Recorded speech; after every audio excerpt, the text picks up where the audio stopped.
दोस्तों, मैं doctor Amitabh Srivastava, Sai cosmetics Pune से आपके सामने। और पिछली बार मैंने आपसे कहा था कि आपको पीआरपी के बारे में important information and scientific facts लेके मैं आपके पास आऊंगा। पीआरपी का मतलब होता है platelet rich plasma. So these are injections of patient's own platelets to accelerate the healing or growth in any part of the body, maybe your pancreas, maybe your joints, and maybe your scalp or hair. So basically PRP का काम होता है to rejuvenate or to heal tissues. तो platelet are cells present in your blood. इनका function होता है खून को जमना, क्लॉटिंग कराना, और ग्रोथ फैक्टर्स इनके अंदर होते हैं, नेचुरल ग्रोथ फैक्टर्स होते हैं जो कि नेचुरल हीलिंग देते हैं आपकी चोट को या किसी भी अब्यूज को जो आपके बॉडी के अंदर चल रही है। बहुत सारे लोग पूछते हैं कि पीआरपी को प्रिपेयर कैसे करते हैं।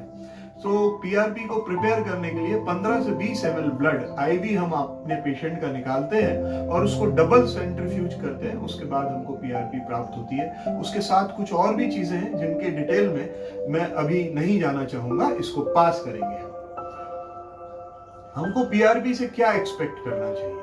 पीआरपी से हमको ये एक्सपेक्ट करना चाहिए कि हमको जो है बालों में थिकनेस मिले, बाल हेल्दी हो जाएं, बाल चमकदार हो जाएं, स्कैल्प की रोग प्रतिरोधक क्षमता बढ़ जाए, वो डैंड्रफ जैसे कुछ इन्फेक्शन से खुद ही लड़ सके, बाल हेल्दी हो, सुंदर हो, घने। अब ये सवाल भी आता है कि किसको पीआरपी नहीं लेनी चाहिए। तो पीआरपी जिन लोगों को नहीं लेनी चाहिए उनमें वो हैं जिनको कि कोई भी सीरियस लिवर डिजीज हो, जैसे कि जॉन्डिस है या लिवर फंक्शन ऑल्टर्ड है, सिरोसिस है, उन लोगों को पीआरपी नहीं लेनी चाहिए। Patients on anticoagulant drugs are minor drugs are aspirin, other drugs are heparin. तो इस तरह की जो दवाइयां ले रहे हैं उनको भी पीआरपी नहीं लेनी चाहिए। अगर खुद का पेशेंट का प्लेटलेट काउंट कम है डेंगू की वजह से, मलेरिया की वजह से या cytotoxic drugs, anti cancer drugs लेने की वजह से, तो उनको भी पीआरपी नहीं लेनी चाहिए।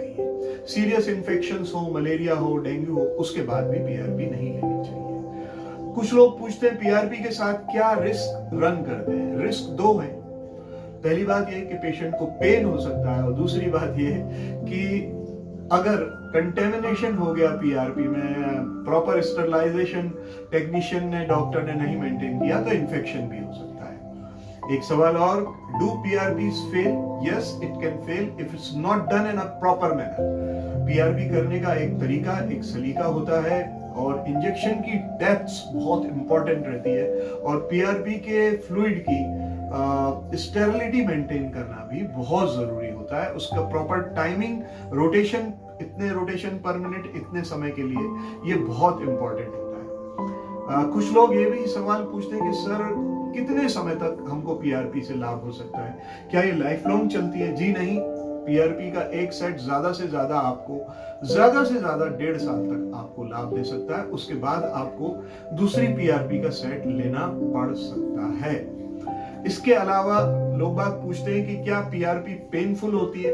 यस, बहुत थोड़ा सा पेन पीआरपी में होता है। हेयर ट्रांसप्लांट से भी कम पेन होता है पीआरपी में। और मैं इसके साथ एक बात और जोड़ना चाहूंगा दोस्तों, कि मैं अपने पेशेंट को पीआरपी के बाद पेन किलर ड्रग्स लेने के लिए, NSAIDs जिनको बोलते हैं, non steroidal anti inflammatory drugs, लेने को मना करता हूं। क्योंकि पीआरपी जो पॉजिटिव फैक्टर्स जनरेट करती है, जो वो वहां पहुंच के जो इन्फ्लेमेशन करती है, उसके जरिए भी करती है। तो अगर आप उस इन्फ्लेमेशन को या उस चेंजेस को रोकेंगे तो पीआरपी के लाभ भी आपको कम मिलेंगे।